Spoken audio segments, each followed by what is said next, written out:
আসসালামু আলাইকুম গাইস, দেখেন এটা ব্যাঙ্গে গেছে গা। এটা এখন আমার ব্যাঙ্গে বের করতে হবে। কীভাবে বের করি দেখেন।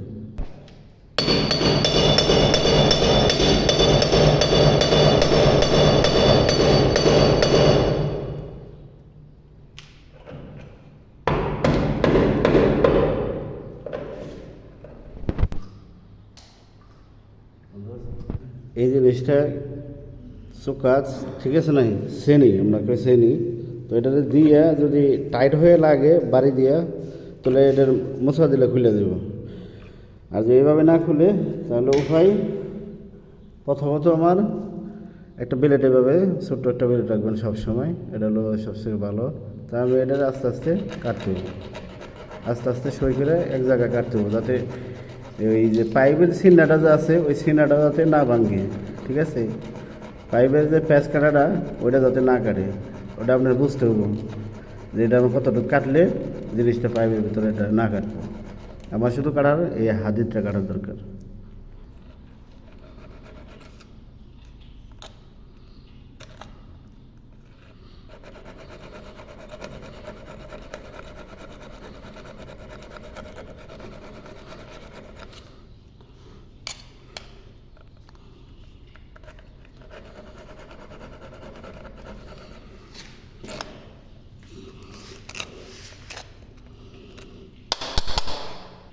ওই দেখেন আমি একটু করে সুন্দর করে একটা লাইন কেটে নিছি।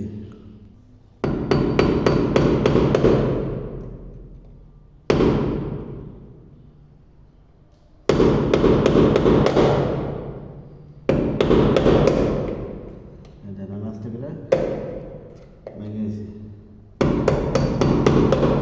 বারে যে এক সেট করবো, এক সেট, শুধু এক সেট। 14টা বারে দিলে জিনিসটা নষ্ট হয়ে যাবে।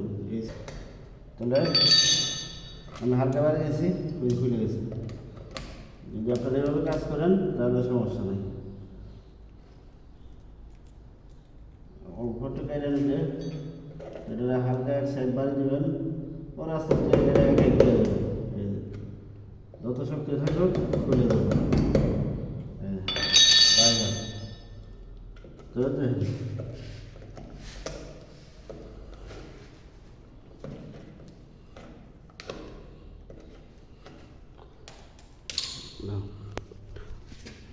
তো দেখেন এই যে আমি খুলে এলাইছি দেখেন। তাহলে আমার কী করা লাগবে, হাত দিয়ে চেক করতে হবে যে জিনিসটা সমান আছে নাকি। এইভাবে চেক করতে হবে যাতে সমান আছে নাকি। দেখেন আমি যে কাটছি এখানে কোনো ক্ষতি হয় নাই, ঠিক আছে। এই সিনাটার ক্ষতি হলে তাহলে আবার ভাঙা লাগবে। এটা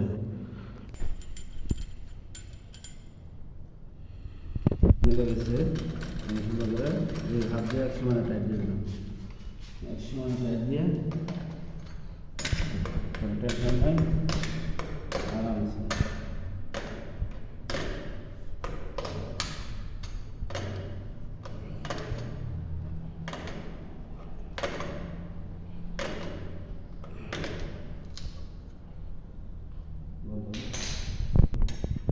এই লেভেলটা এক ফরমটা তালা তারবা নস, আমি এই জায়গায় দিয়ে দিলাম পানিটা চিকনের পড়বো আর কি।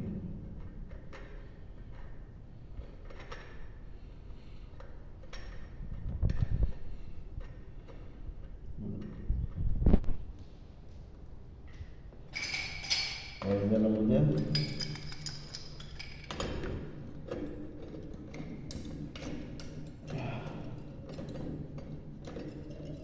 যতটুকু যায় ওটা দিতে